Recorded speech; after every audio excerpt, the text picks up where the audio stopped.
This video is sponsored by ExpressVPN. Xi Jinping's face image project Xiong'an was touted as the future of economic development in China, but now is just an empty city of Xi Jinping's dream. Now video shows it's a ghost town. Big buildings, nobody's there. Is that what they call the Millennium Dream? Welcome to China Insider, I'm David Zhang. At the zenith of China's economic development, what perhaps is the most symbolic or ironic at the same time is the new economic area called Xiong'an. And this was started in 2017 under the orders of Xi Jinping to develop an economic testing zone for supposedly in 10 to 20 years going to be a vibrant and developed zone where economic activities will thrive. It's a so-called city of tomorrow. Or what I like to call is Xi Jinping's royal playground of the economy, and now it's just a ghost town. Since 2017, the plan was to develop an area that would serve three major cities in China in the province of Hebei. That includes Beijing.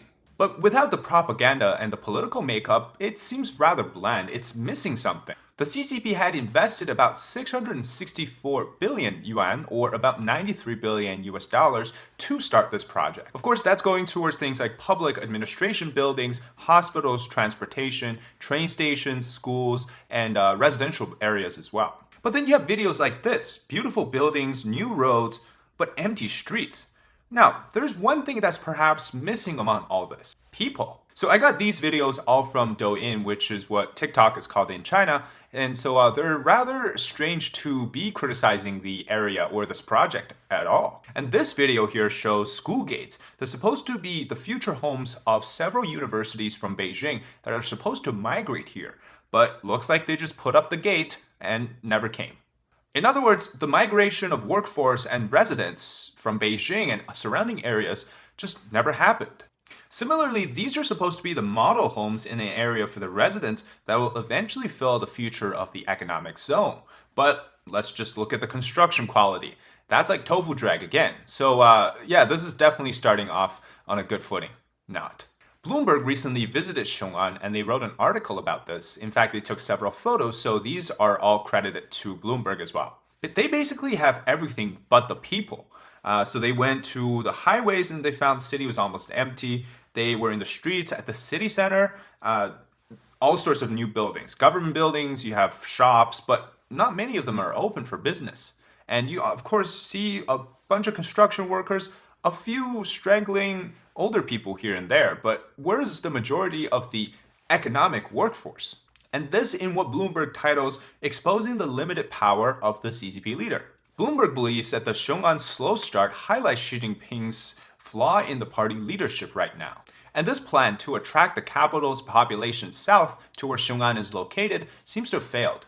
And to go along with that is a silent resistance to what is coming out from the top of the central government. Of course, we know that this is another display of trying to use a political decision to govern and control what is supposed to be an economic incentive driven by the market. Now, if you remember in recent memory, Xiong'an is also a place of tragedy. In the summer, in August, there was heavy flooding across the province of Hebei near Beijing, and this is when the central government decided to protect the area of Xiong'an to avoid it from being flooded by digging up the dikes and levee and basically flooding a nearby city town called Zhuozhou. And that's when we saw the devastation, the videos, the disastrous photos and images coming out of the city of Zhuozhou. And that all is to protect Xi Jinping's face image project. So of course, Xi Jinping's not going to let his baby project go to waste by getting it flooded. But guess where Xiong'an is located? Yep, on the map it shows they're sitting right next to a water reservoir. So in any amounts of rain to the area, this area could flood immediately. And not only is that, but the location itself is very undesirable. There's no rivers, channels nearby. There's no ports, there's no ocean, and it turns out this reservoir where Xiong'an is located is actually prone to drought as well. So there's been many instances of the reservoir going empty during drought season. And so when it rains, it pours, but when it's dry, it's like desert. So that was actually one of the problems with Xiong'an. It was located somewhere where water management was going to be a huge issue. Not only that, I think Xi Jinping hired the wrong feng shui master, right? The wind isn't on their side, neither is the water. who is this unqualified master, so to speak? In other words, we can really say that the success or the unsuccess we're witnessing so far is directly tied to Xi Jinping's reputation, and so to avoid damage, there's no way that it's going to let it fall. As we've seen in the video too, right, we saw that not many institutions are willing to relocate to this area because there simply isn't anything attractive to begin with. The video of the school gates, it was revealed at the end of March last year. There was a first batch of 4 universities from Beijing that were sort of commanded to go there. These include the University of Science and Technology Beijing, Beijing Forestry University, Beijing Jiaotong University, and China University of Geosciences in Beijing. And the news, of course, was quickly dismissed by 4 universities. These said 4 universities, they all individually went onto their official Weibo account and posted, basically refuted the so-called rumor to say that they're going to relocate. What they sort of justified it as was a 1 university, 2 different sort of campuses, and 2 different development areas. So what exactly is the real reason for this Xiong'an thing to even exist? Before we go on, here's my sponsorship for today. I do a lot of research for my videos, particularly ones that involve digging through Chinese news, which can be sensitive, especially if you live in a foreign country. I don't want anyone to get the wrong idea and put me on some kind of a watch list, and that's why I need to protect my privacy online and use ExpressVPN. The truth is, you're very exposed going online. Did you know that your internet service provider, or ISP, like AT&T or Verizon in the United States, can actually see every website that you visit? Even after clearing your browsing history or use incognito mode, they can still see it all. In the US, the law actually allows them to sell this data to advertisers and data brokers, and places like the UK, Australia aren't any better. By law, they're required to store all of your web activity for up to 2 years, and the government can look into every single website that you've ever clicked on whenever they want. And that's why I strongly recommend everyone using ExpressVPN. The app encrypts your data and reroutes your traffic to secure servers first, making it impossible for your internet provider to snoop on your personal information and online activities.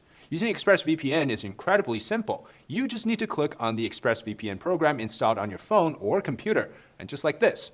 ExpressVPN has been rated #1 by major tech companies like CNET, Forbes, and TechRadar worldwide. So if you want to protect your online privacy, you can click on my exclusive link below the video, expressvpn.com/DavidZhang, and you can get an extra 3 months of ExpressVPN protection for free.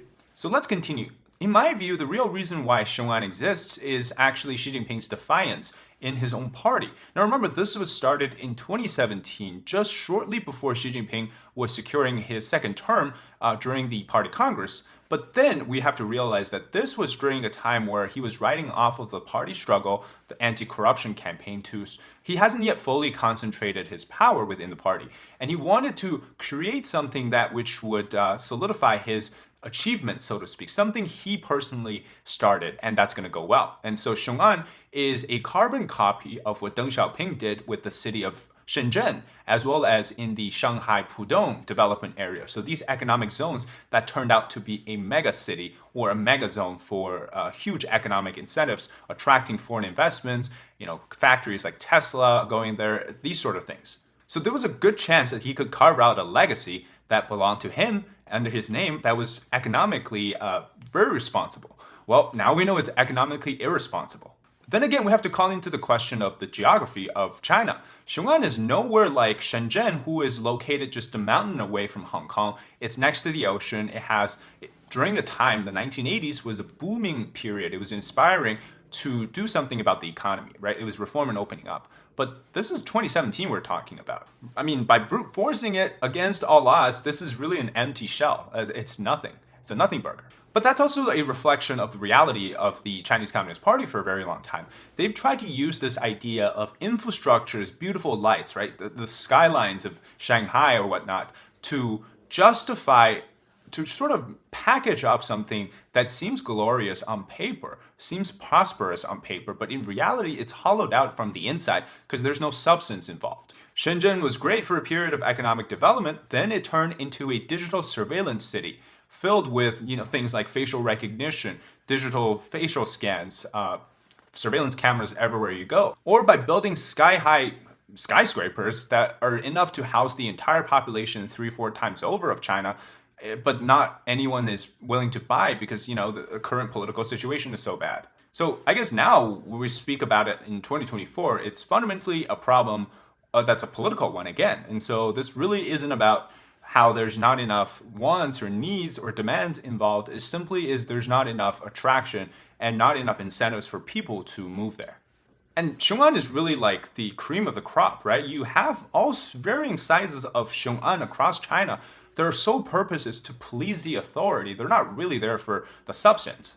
And then there's also another interpretation of why Xiong'an existed. So Xi Jinping's mother, her hometown is very close to where Xiong'an is. The county that she's in belonged to a city called Baoding, which is one of the three cities, major cities in the province of Hebei. Now, the saying used to say that the Beijing, Tianjin are like the two best cities, and Baoding is kind of like dragging behind, kind of holding them back. So it almost seemed like you're inferior if you said your hometown is next to this city. So when Xi Jinping started the Xiong'an project, he redistricted in a way the hometown of his mother, so to avoid being seen as inferior. So that's why I call this Xi Jinping's royal playground. It's really about justifying his legitimacy and his royalty in a sense, to try to say that, oh, we're not from inferiority, we're from prestige. So to say that this is an area that's going to go really well would tie into great accomplishments. But I guess that's what power-hungry people do. They just start going on mega-sized projects that end up spending a lot of money, not accomplishing much. And that's the story of Xiong'an. So I hope you enjoy today's content about this weird zone that's empty, not a lot of people there, and let's see where it goes. But I think it's going to be doomed to fail. Anyways, that's it today for the episode of China Insider. If you enjoy the content, leave a like, comment below your thoughts, and subscribe to our channel. As well as check out the link with ExpressVPN for 3 months free.